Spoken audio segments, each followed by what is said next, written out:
I'm Andrew Miller, and I wrote An Ugly Place for Writing 422. A clear blue sky hangs over me and dangles a few wispy clouds. Out to my right is a striking mountain range. The beginnings of the Hindu Kush are here. I face towards my home, and a lone feature dominates, spanning from my front to my right. I call it the Matterhorn, but never learn its real name. We're driving along a road contained on its left by a 6-foot-tall mud wall. This road, light, dusty, gray, dirt that's easy to dig in, easy to dig deep, easy to hide things deep below. Between me and the Matterhorn at right are irrigated farm fields that survive off the spring melt from above. April 29th starts cold at 7,000 feet of elevation. The open sun issues a hollow challenge to the early afternoon. I feel a superficial warmth that won't last and will not pierce any surface. It's still cold in the shade. It smells like so many things. Sweat, anger, gunpowder, dirt, blood, oil, fire, engine fluids. I have never been so thirsty in my life. I cannot overcome the dryness to speak. Even if I could, nothing would be heard. The machines are too loud. Everyone around me is using his machine. Some are louder than others, some bigger. As though you could make someone more dead if your machine was bigger. The machine that started this, that heated this country road to become a hot brand whose mark I keep with me, sits nearby. It was more effective, simpler, smaller, and cheaper than any of our machines. Between mechanical roars, I reach some awareness of screams, commands, confusion. Their machine worked just as intended, and now I can't stop staring.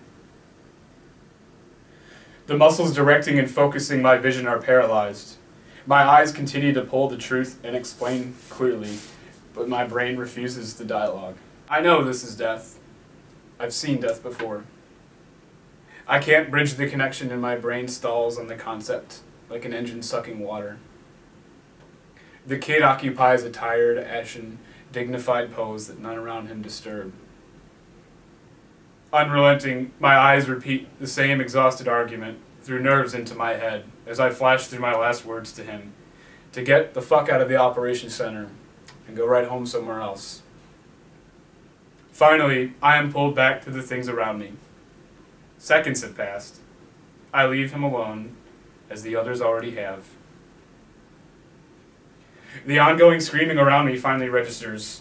That kid is gone, but others aren't. One has no legs. I had left my radio man to tell our story to our friends back home, and between sprints I become voiceless. I have to drink.